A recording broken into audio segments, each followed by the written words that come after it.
Hello, and welcome to another update video about XRP. So XRP is still moving in, well, within the, I would say within the complexities of a correction. Very messy structure. We want to talk about the microstructure here because bigger picture, nothing has changed. So the overall assumption remains that here on the 13th of January, wave 4 bottomed the triangle, and then wave 5 to the upside is now unfolding, right? And that wave 5 could take us to around about $4.20 next, if there is a breakout above 340, which is needed, and then $5 above that. And these levels are shown on our long-term chart, which you can access as well via our Discord server. If you're interested in that, check out the gold membership. There you have access to more than, I think even more than 100 charts. So the idea is that the $5 level here, the 100% extension, is the next main target, but 420 is sort of a smaller degree target. It's not too far away anyway, but $5 and then 660, these are the next three levels to watch. I'm not sure if we get to 660, but $5 should provide some good resistance. Now let's take a look at the smaller time frame again. Yeah, and if the triangle indeed bottomed, obviously that is also an invalidation point here at around 232. That level clearly needs to hold to keep the upside expectations alive, because it's an invalidation point. Any break below it will indicate that possibly the blue scenario is unfolding, a larger degree wave 4, currently not expected, but also not improbable. So it's definitely still possible, and it's something we need to prepare for, at least need to consider. Looking at the smaller time frame then, what we're tracking here in the very short term is here a potentially impulsive rally in yellow wave 1, and the wave 2 might have bottomed here on the 19th of January, yellow wave 2, and then yellow wave 3 could be unfolding right now. But there is no clear evidence that the yellow count is indeed already breaking out to the upside. In fact, what happened here, so if we say, there are two wave counts. They are both pretty much the same. The question is just how deep. Do we need another pullback, which seems likely based on microstructure? And if we do, do we break below the 19th of January low?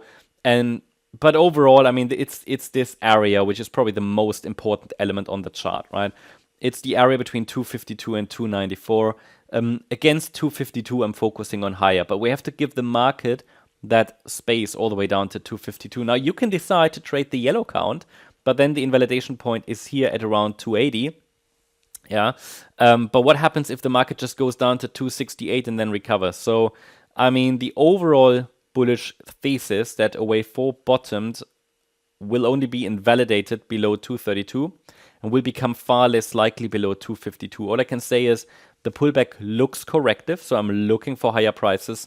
I will change my view below 252 because while the upside is not going to be invalidated, then probabilities for a direct upside follow-through will reduce, and invalidation of the structure is 232, below 232. So pullback looks corrective, emphasizes that upside is likely, but whether it's the yellow count or the white count, really hard to say. Very neutral. I'm very neutral. What I can tell you is that even in the yellow count, right, we could say that this here was a wave 1, a wave down, and maybe it's forming here some kind of a triangle. That's possible, right?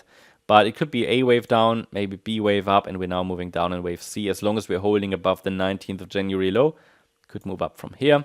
So that's definitely a key level, right? That 19th of January low. On the other hand, it's possible that here the WXY structure unfolded. Actually, we can simplify that now because it looks more like a triangle, the white count. It's both cases, it would be a wave 2. A wave down, B wave, C wave. But in this case, we can say A wave down, and then the B wave is a triangle, like an A, B, C, D, E, which might be topping in the region here. And as long as the market stays below the last high that formed at 329, even here this triangle is a valid option. And we can even adjust the trend lines here a little bit to account for that potential B wave triangle. Just want to show it. And it just shows the market is in the state of uncertainty here. The triangle trend lines aren't that important, but this is what I'm spotting here. And all it needs is this E wave. Now, that doesn't mean it has to go down. It just means that this is a key spot now for the market. It's an absolute key spot.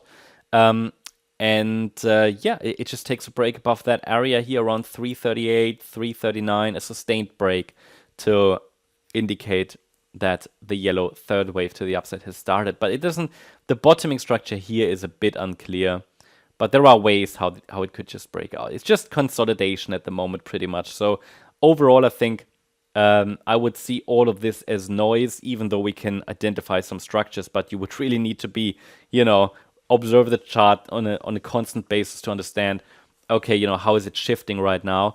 Whereas 252 provides a very, very important support level at the moment against which we can focus on higher. That's the update about XRP. Hope you liked the update. If you did, please hit the like button, leave a comment, and subscribe. And if you really like the content, then please check out the channel membership.